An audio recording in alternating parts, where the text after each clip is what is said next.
This is the Aquillius Digital Lab. Each of these workspaces is a sandbox environment for running open source code or the latest AI models.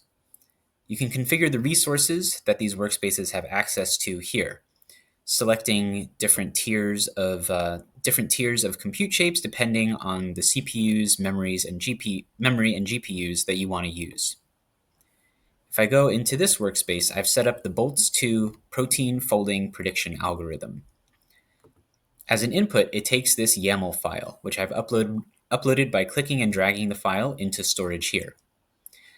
In here, we have a string of amino acids, and the algorithm is going to run to predict what the structure of the protein looks like that they would form. I've already copied a command here that runs the algorithm on that file, and if I press go, it's going to spin up.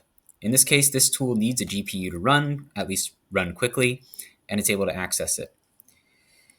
In this case, we've already run the algorithm on this file, and the result is right here.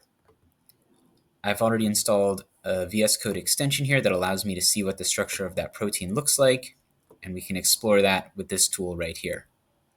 When I'm done, I can leave the workspace and shut it down, and I only pay for the compute that I use.